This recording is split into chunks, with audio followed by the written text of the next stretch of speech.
Hello friends, welcome back to my channel. आज मी आरीवर्क सुरू करत आहे. आरीवर्कचे लटकन कसे तयार करायचे या व्हिडिओपासून सुरू करत आहे. त्यासाठी लागणारे साहित्य आहे zari thread, golden beads, stone chain, ball chain, sugar beads, fabric glue, kundan आणि फॅब्रिक ग्ल्यू असा लावून घ्यायचा. नंतर कुंदन असा चिपकवायचा, तिथे स्टिक करायचा, ड्राय होऊन द्यायचं. नंतर जरी थ्रेड घ्यायचा, त्याला पूर्ण खाली अशी गाठ मारायची, राऊंड करून घ्यायचा. तुम्हाला व्हिडिओमध्ये दिसत आहे, खालच्या साईडला पकडायचं. पूर्ण व्हिडिओमध्ये दिसत आहे कसं आहे ते. आणि वरती लूप काढून घ्यायचा. नंतर आरीवर्कच्या सुईमध्ये हे गोल्डन बीड्स आहेत ते मोठेवाले, ते पूर्ण वळून घ्यायचे आणि नंतर दोन दोन असे सोडून घ्यायचे. दोन दोनच सोडायचे राऊंडनी, म्हणजे ते लूज पडत नाहीत. असा पूर्ण राऊंड तयार करून घ्यायचा. असा पूर्ण राऊंड तयार झाल्यानंतर अजून एक स्टिच करून घ्यायचं किंवा टाका घालून घ्यायचा. नंतर छोटे शुगर बीट्स आहेत ते सुईमध्ये ओवून घ्यायचे मगाशी दाखवल्याप्रमाणे, आणि त्याला त्याच्या भोवती सर्कल करून घ्यायचं पूर्ण असं. शुगर बीटचं एक लाईन देऊन घ्यायची पूर्ण. आणि नंतर कंप्लीट झाल्यानंतर तुम्हाला गाठ मारायची असली तर मारू शकता, किंवा डबल लूप तयार करून घ्यायचं. दोनदा स्टिच करून घ्यायचं, म्हणजे ते ओपन होत नाही. शक्यतो गाठच मारून घ्यायची, म्हणजे मणी लूज पडत नाहीत आणि खराब होत नाहीत.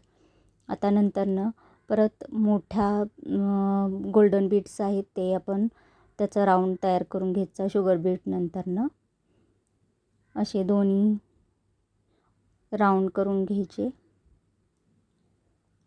दोन दोन बीड्स सोडायचे, म्हणजे ते मणी लूज पडत नाहीत. आणि पूर्ण असं राऊंड करून घेतल्यानंतर आता ह्याच्याकडे आपल्याला स्टोन चेन लावायची. त्यासाठी फॅब्रिक ग्ल्यू लावायचा आणि नंतर स्टोन चेन अशी स्टिक करून घ्यायची.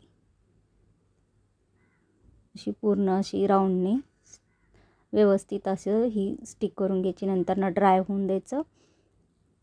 थोडंसं राहिलं होतं ते तर परत नंतर कट करून आणखीन थोडीशी स्टोन चेन चिपकवली आणि सर्कल कंप्लीट केलं. आता हे ड्राय होऊन द्यायचं.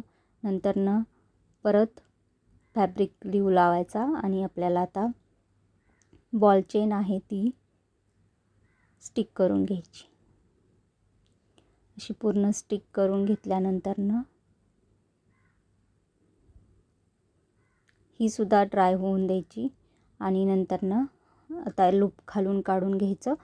आणि मोठे बीड्स आहेत ते आपल्याला आता त्याच्या राऊंडनी सर्कल करून घ्यायचं मोठ्या बीड्सचं. इथेही दोन दोनच मणी शक्यतो सोडायचे, म्हणजे ते मणी पण लूज पडत नाही, सर्कल पण व्यवस्थित येतं. आणि पूर्ण असं राऊंड तयार करून घ्यायचा. असा पूर्ण राऊंड तयार करून घ्यायचा. तुम्हाला दाखवला आहे व्हिडिओमध्ये कसं करायचा तो. आणि लास्टला पूर्ण अशी गाठ देऊन घ्यायची.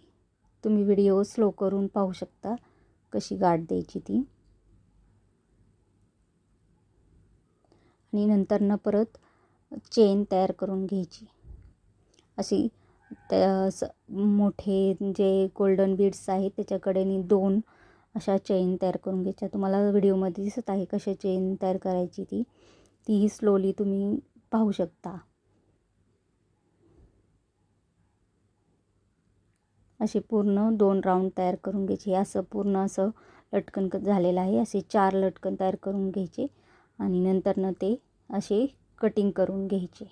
असे कटिंग करून घेतल्यानंतर हे 2 लटकन आहेत ते एकमेकावरती ठेवून एकसारखे असं सुई आणि धाग्याने हे स्टिच करून घ्यायचं. व्हिडिओमध्ये दिसत आहे तुम्हाला कसं स्टिच करायचं ते. असं पूर्ण असं राऊंडनी सर्कलमध्ये असं स्टिच करायचं आणि थोडीशी ओपन ठेवायचं.